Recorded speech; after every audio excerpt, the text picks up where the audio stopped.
নমস্কার, আপনারা দেখছেন রূপম টিভি।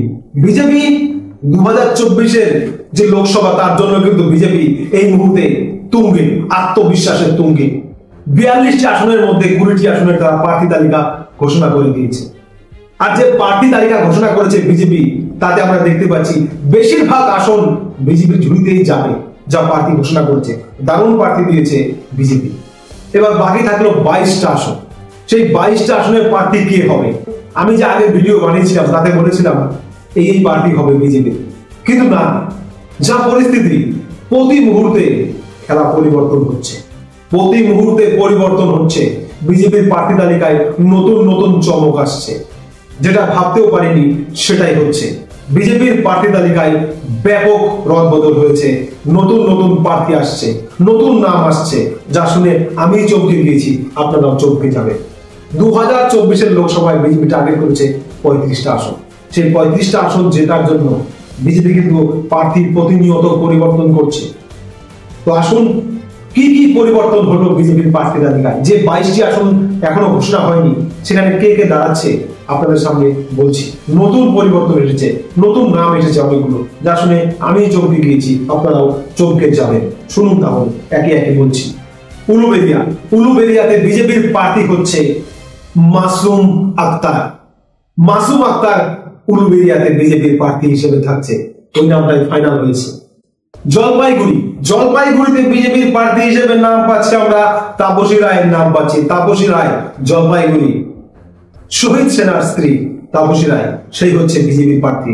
100% লিখে রাখবেন। দমদমে বিজেপির প্রার্থী হচ্ছে শিলভদ্র দত্ত, মোটামুটি ফাইনাল হয়ে গেছে।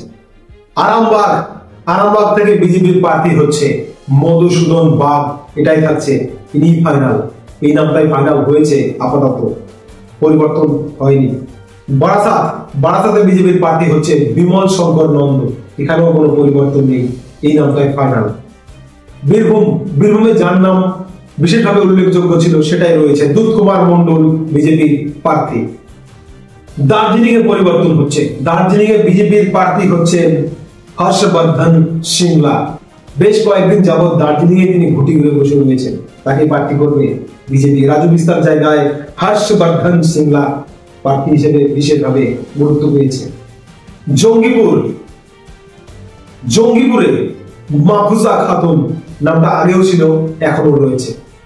কলকাতা দক্ষিণ, যদি সবকিছু ঠিকঠাক থাকে তাহলে মিঠুন চক্রবর্তী ওইখান থেকেই দাঁড়াচ্ছে। রায়গঞ্জে পাপিয়া অধিকারী, দেবশ্রী চৌধুরীর জায়গায় পাপিয়া অধিকারী। মথুরাপুরে বিজেপির প্রার্থী হচ্ছে দিলীপ জাটওয়া, এই নামটা ফাইনাল। শ্রীরামপুরে বিজেপির প্রার্থী হিসেবে আমরা দেখতে পাচ্ছি শেষমেশ দেবজিৎ সরকারের নাম উঠে আসছে, দেবজিৎ সরকার। কলকাতা উত্তর থেকে তাপস রায়, সদ্য তৃণমূল থেকে বিজেপিতে আসা তাপস রায়ের নাম উঠে এসেছে। ডায়মন্ড হারবারে সোনালী গুহকে দাঁড় করাচ্ছে বিজেপি। ডায়মন্ড হারবারে সোনালী গুহ। ব্যারাকপুরে প্রার্থীর পরিবর্তন হচ্ছে, ব্যারাকপুরে দাঁড়াতে পারে কৌস্তব বাগচি সদ্য কংগ্রেস থেকে আসা নেতা কৌস্তব বাগচি ব্যারাকপুরের প্রার্থী হওয়ার অনেকটা এগিয়ে রয়েছে। শেষমেশ এই পরিবর্তনটা হচ্ছে। বর্ধমান দুর্গাপুর অগ্নিমিত্রা পালের নাম বিশেষভাবে উল্লেখ পেয়েছে, এই মুহূর্তে পরিবর্তন হয়নি। এইবার বর্ধমান পূর্বতে দিলীপ ঘোষকে দাঁড় করাতে চাইছে বিজেপি। এখানে সমস্যা, দিলীপ ঘোষ চাইছে মেদিনীপুরে দাঁড়াতে, কিন্তু তাকে বর্ধমান পূর্বতে আনা হচ্ছে, যেটা খবর আনা হচ্ছে বর্ধমান পূর্বতে। বসিরহাটে বড় চমক, বসিরহাটে প্রার্থী হতে পারেন ক্রিকেটার মোহাম্মদ সামি। বড় খবর, এটা বড় খবর। বসিরহাটে প্রার্থী হতে পারে, বিজেপি প্রার্থী হতে পারে মোহাম্মদ সামি। আর সেটা যদি হয়, বসিরহাটের আসনটা হারাবে তৃণমূল কংগ্রেস, বিজেপি জিতবে এখানে। মেদিনীপুরে দিলীপ ঘোষের জায়গায় ভারতী ঘোষকে দাঁড় করাতে চাইছে বিজেপি। বিশাল পরিবর্তন প্রার্থীতে, অনেক পরিবর্তন। তমলুকে অভিজিৎ গাঙ্গুলি, বিচারপতি অভিজিৎ গাঙ্গুলির নাম ফাইনাল। তমলুক থেকে দাঁড়াচ্ছেন বিচারপতি অভিজিৎ গাঙ্গুলি।